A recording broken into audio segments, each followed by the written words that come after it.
We say consciousness, like, for example, there's a verse in the Upanishads that says, Om Purnamada Purnamidam Purnamudachyate Purnasya Purnamadaya Purnameva Vashishyate. Purna means complete.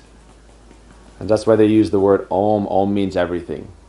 Om is complete existence in a seed form. Purnamada Purna means if you subtract infinity from infinity, infinity remains. That's why from this conception, the Vedas came up with the principle of zero.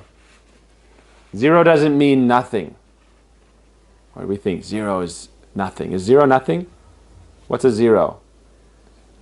Right? Beginning. No beginning, no end. Beginning of the end, it's a beginning again. Yeah. But you don't start like in before, because zero, the principle of zero came from Hindu, like from Vedas, from Vedanta. Before it was like, oh, you got one apple, you got two apples. Yeah. You got three apples, you got four apples. You got five, you got six, you got 7, 8, 9, 10. As soon as you go from how do you count past 9? But they would count, but they didn't have the conception of zero. Zero is something that's like a multiplier. Right? What happens if you have $1 and then you add 7 zeros? You're happier now, aren't you? 1 euro, 0, 0, 0, 0, 0, 0, 0, many zeros. Right? So now, wow, wealthy. So zero is an interesting concept, but the idea of zero with infinity is, it's like endless potential. Zeros are just endless potential. When you add a zero, you don't take anything away. You're only adding. Take a number and add a zero.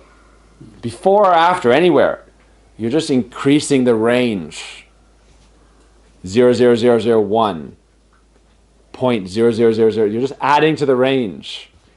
So it said God and the consciousness is infinite. Souls in God, it's infinite consciousness. And infinite finite particles of consciousness.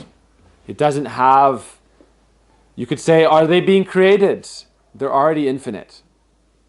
Just like when they talk about multiverses and cosmic philosophy and quantum mechanics, all this stuff, it's like infinite possibility, infinite realms, and infinite dimensions. So bodhisattvas have plenty of work to do, don't worry. They get to be bodhisattvas forever. And it's a joyful life, it's dharma. Serving dharma, helping others, no problem. Consciousness is always expanding its field. And it's always existing. The idea is if you think of God as the infinite, and you take away infinite from infinite, anything that comes from that infinite source is itself infinite. So because you could say God creates the world, but it comes from the infinite, therefore it's infinite.